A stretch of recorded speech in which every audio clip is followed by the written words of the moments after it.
Welcome back to your flipped classroom, and welcome back to our new discussion, leaving off the Renaissance, getting into the Protestant Reformation, right? So we're now going to be starting the Protestant Reformation, which is a big thing that you already started talking about in your religion class, right? We started talking about, or you with Mr. Bethurn probably started talking already about Martin Luther, selling indulgences, corruption in the church, things like that, right? Well, the thing about it is I spent this entire weekend hanging out with John, and a big shout out to you guys. He had a blast watching your class. He kept talking about you all the entire weekend, being like, man, those girls are so smart. They're so awesome. And he has to make decisions about where he wants to send his daughters one day, and he thought that Chappelle was a great image of a place he would like to see his daughter go, right? Which is a very, very beautiful thing. My niece is only 4, so it's a big moment for us, right? So the big thing about it in general, though, is a big shout out to y'all. I'm going to go ahead and clip in an old flip that I have done that actually is about the beginning of the Protestant Reformation, and it's going to be a really good synopsis for y'all, because I don't want to have to make y'all wait any longer than you already have. But go ahead and watch this. We'll talk about it a little bit tomorrow, and we're going to keep these presentations going. But I'll see y'all soon. Y'all have a good one. Actually know a lot about already. We're beginning a unit right now. Beginning a unit right now that you already have began discussing in Mr. Bethurn's class, right? And it is about none other than the Reformation period, right? You have already started talking about that in Mr. Bethurn's class when you're talking about your history of the church and stuff like that, the history of the Catholic Church, the thing that it's gone through. You began speaking about this with him already, okay? And I know you did because he is a saint in and of himself. Praise Gavin Bethurn.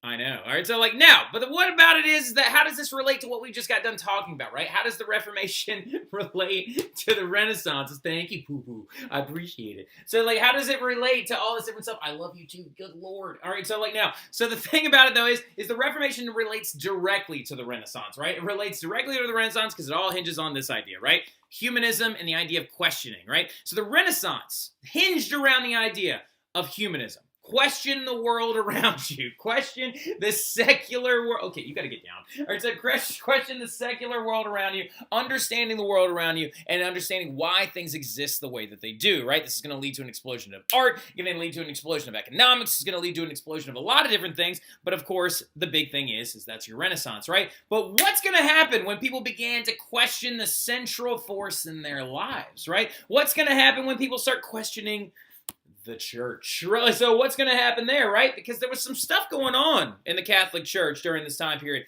that actually made them pretty corrupt. Now, it's important to understand that I'm not saying that there's anything wrong with the current Catholic Church, but we'll talk more on that later, right? So the thing that you need to understand, though, is that humanism during the 1500s, 1300s, and 1400s is going to lead to the idea of questioning societies, right? It's going to begin to lead to the idea of questioning institutions that have been around in Europe for a long, long time. Now, the church is one of them, and the church had been growing very, very powerful, very, very wealthy, and very, very intense, right? So something that you need to understand, though, as well, is that this is not new, right? The idea of questioning the faith and questioning the church is not something that actually is new or revolutionary in and of a sense. We talked about this once before, right? Remember when we talked about, or wait, excuse me, I'm getting ahead of myself, right? But really quick, let's define the Reformation movement in and of itself, right? The Protestant Reformation is a movement that split the church in Western Europe that led to the creation of many new churches and denominations, right? What you need to do for me really, really quickly is you need to highlight that word, denominations, right? As this dog sits and lays on my chest. Now, so the thing that you need to understand, though, in general, is that word denomination is going to be very, very important to the understanding of the Protestant Reformation. Tell them, PP, it is, right? It's going to be very important. Now, so the thing about it, though, is the Protestant Reformation is going to lead to the establishment of multiple new churches. It's also going to lead to the establishment of a lot of new, very, very important figures throughout European history that we'll talk a lot about in this unit, including people like Martin Luther, John Calvin, Henry VIII, and all of his wives, right? We'll talk a lot about him as well. It's a lot of fun to talk about the 6 wives of Henry VIII, and then also about how he was a little bit weird, had a real big ulcery, gross leg that apparently smelled when he walked into a room. Now, we'll get there, though. So the big thing about it, though, in general, is that we need to understand something really, really quickly, okay? This word denomination is going to be very important because we have to understand what the difference between a religion is and a denomination, right? So a religion is an active, practicing idea of a faith or a church, right? And then also, and it can be anything. A religion can be like Hinduism, Catholicism, Christianity, Eastern Orthodoxy, Buddhism, Islam. Those are religions.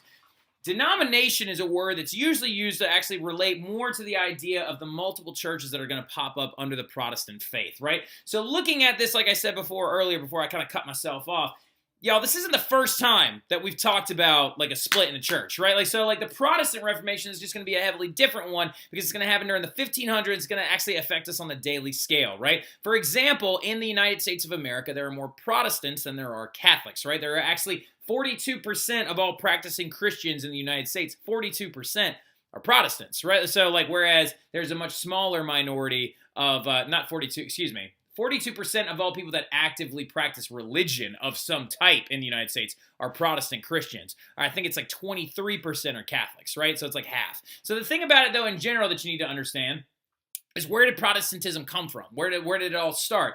And is it splitting in the church a new and unusual thing? Well, no. We've talked about a split in the church before, right? We talked about Christianity and how it existed, and it started in the Roman Empire with, like, of course, the preachings of Christ and stuff like that. He began his work when he was in his 30s. Well, his big work was in his 30s, right? And then he started, well, you know, like, started from when he was young and did a lot of miracles and stuff like that, and flipped some tables, apparently, when he was younger. But the thing about it in general is that Christianity is going to begin under the Roman Empire, right? But then there's going to be a big event in 1053 that happened in the Byzantine Empire, known as the Great Schism, right? And the Great Schism is going to occur in 1053, and it's going to cause a split in the church, right? So we've seen splits before. It's not new and unusual, right? It's very, very kind of normal for us at this point, right? So, and it's going to go Roman Catholic and Eastern Orthodox, right? Now, we'll talk about Eastern Orthodoxy a little bit later, but it's primarily Eastern Europeans or Eastern Orthodox. Greeks, Russians, and people that live kind of between those two countries are primarily Eastern Orthodox, right? And like I said before, there's an Eastern Orthodox church, Greek Orthodox church, right over in City Park, at the corner of City Park and Allen Toussaint Boulevard, right there at the top corner of the park.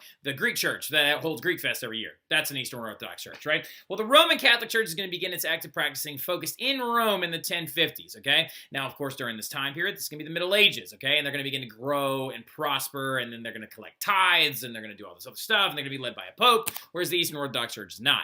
So then, in 1517, the Protestant Reformation is going to start, and it's going to lead to another split in the Roman Catholic Church, right? Whereas the Roman Catholic Church is still going to be around, but the church population that was all Catholic in Western Europe at that time is going to split into two new groups, right? You're going to get your Roman Catholics still. They're going to stay Roman Catholic. They are going to change some things, so it's important to understand that the church that kind of comes out of the Protestant Reformation is a little bit new and different, because it's going to be this thing called the Counter-Reformation, and the church is going to look very different from it did going into it and stuff like that. But then you're also going to have a new group of people called Protestants, right? And Protestants during the Protestant Reformation are going to begin to pop up all over the place, right? Now, you've heard of Protestant sects before if you've just lived and breathed in the United States, okay? You've seen them. You've interacted with them. You know that they're there, all right? For example, you got people like, don't write all these down, but this is just an example. Protestants are Christians that don't practice in the Catholic way that came out of Western Europe, right? So you got Lutherans, Pentecostals, Methodists, Baptists, Episcopalians, Seventh-day Adventists, Mormonism, Jehovah's Witnesses,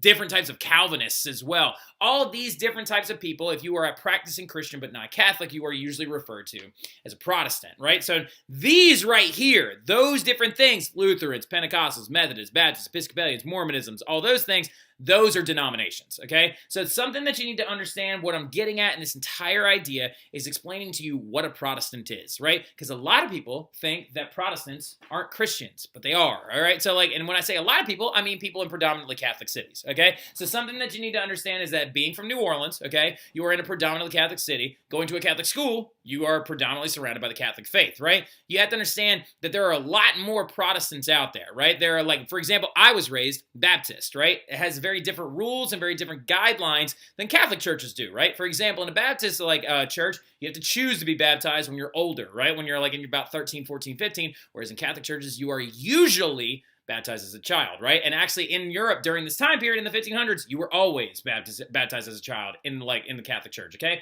So you have to understand, this movement is going to be climactic, it's going to be intense, it's going to be insanely very, very important going forward, but it's all going to break off the Catholic faith, right? And that's why you've been talking about it in Mr. Mathern's class. You talked about Martin Luther. You talked about Lutheranism. You talked about the expansion of the church. You talked about a lot of history of the church going all the way back to ancient Rome, right? I know y'all talked about Diocletian in this class as well. So the big thing about it, though, is you should know a lot about this already, and I know you do, and if you don't, it's not because of Mr. Mathern's class, it's because you haven't been paying attention, okay? So the thing about it in general, though, is what you need to understand is why is this going to happen, right? Why is the Protestant Reformation going to explode during the 1500s? Well, a lot of it has to do with the fact that the church is falling subject to corruption, right? Now, corruption of the people inside of it, not the church itself, okay? So the church is falling subject to corruption during the Middle Ages, and it's going to carry over into the Renaissance as well. Now, some of y'all are probably asking yourself, well, corruption like what? What do you mean? Are you saying my church is corrupt? Real quick, before we go any further, a huge disclaimer that all of you should be directly listening to right now.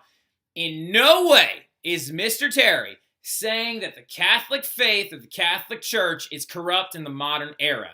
What I am saying is that there are some things that went down in the 1500s, 1400s, and 1300s that were very corrupt and being led by corrupt people. Nothing wrong with the faith. The faith was completely fine. There was nothing wrong with the Bible. There was nothing wrong with what they were doing with it, okay? It had to do with the fact that there were some corrupt popes, some corrupt individuals, some corrupt governments that led people astray, and it's the fault of those individuals, not of the faith, okay? But those individuals are going to inspire other people to create new churches, like the ones we were just talking about, Protestant churches. And the big one, of course, that you learned about already in your class with Mr. Mathern is Martin Luther, right? Who's a German, like, priest and stuff like that. Ooh, was ist das? Ja, Deutsche. Like, so now, like, going into it, though, let's talk about some of those examples of corruption that are going to inspire people like Luther to break off from the church and things like that, okay? It's very important that we understand that. But yeah, so there was several different examples of church corruption in the 1500s going forward, right? For example, you got big ones like papal supremacy, right? We talked about papal supremacy quite a bit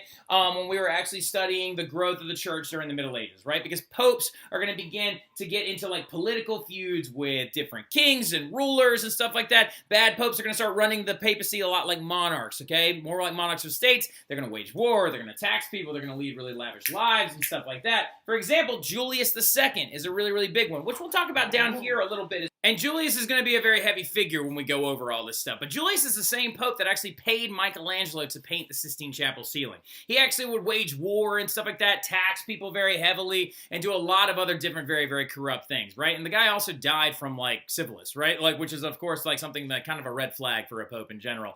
Now, going into it, though, papal suprematic power as well, Julius was like a lot of these popes that came before him. He would oftentimes claim power over kings and other rulers, making himself much more like a political figure than a religious one, right? And remember, popes are supposed to be leading the faith, not leading a state where they actually believe that they have more power than other people, right? Now, going into it as well, there were a lot of other weird events, right? For example, like there was this one in the 890s, right, in the early Middle Ages, called the Cadaver Synod, where it actually was an example of popes feuding with each other. There was actually a time in the early in the early Middle Ages when one pope put another pope's dead body on trial, right? Like, so yeah, I'm not kidding. There were these two popes. One was named Pope Formosus. The other one was Stephen, I think. And he literally Pope Formosus' dead body on trial, right? As you can see, the pope right here accusing and pointing at the dead pope's body, saying like, do you confess to the crimes that you have committed and stuff like that. Now, some of y'all probably, like Taylor actually asked in class the other day, how does this dead pope body respond? They actually got a young deacon to sit behind the body and be like, yeah, I'm sorry. And like actually talk for it and stuff like that. But it's stuff like that, right? Popes aren't supposed to be feuding with each other, and they're also not supposed to be feuding with each other's dead bodies, right? Which is really big.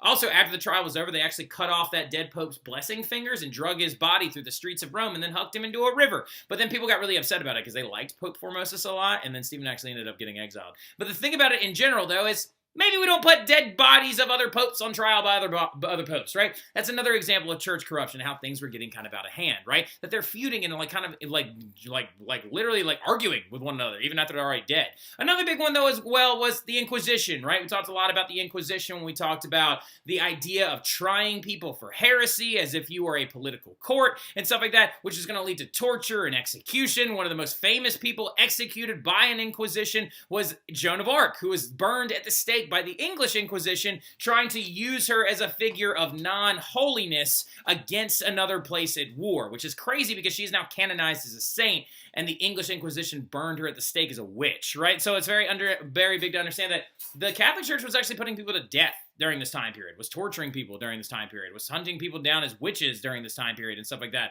And there was another big one too, it was called the Spanish Inquisition, that actually happened in the late 1400s, right? Where the king, Ferdinand, and his wife Isabella are going to lead a massive campaign to actually try and crush Jewish populations and Muslim populations and run them out of Spain or force them to convert, which is absolutely wild, right? That's another thing as well of not being religiously tolerant and not being religiously progressive and stuff like that, which is an example of church corruption because they're just trying to curry favor of the church and grow their own power. Another crazy one as well was this thing known as the Great Western Schism or the Avignon Papacy, which we talked about during the Renaissance, which is actually going to be a time period where there are about 4 different popes all at once, right? Like, so, I kid you not, multiple popes all at once during the Great Western Schism, aka the Avignon Papacy, right? And this is absolutely wild because, again, these popes are feuding with each other and saying that, no, I'm the pope, no, I'm the pope, no, I'm the real pope, and stuff like that. And all the while these popes are feuding with each other and creating alignments and alliances throughout the entirety of Europe, leading to the brink of war in many cases, they're also collecting a ridiculous amount of money and then also have priests and other people selling church offices under their nose, right? Now, this right here is an excerpt from Dante, okay? This is a little picture from Dante's Divine Comedy, and Dante is walking with Virgil through one of the lower levels of hell, and he actually sees people who have their bodies in flaming cauldrons with their feet poking out, and this is, of course, in the lower layers of hell where demons would come up and stab their bare feet.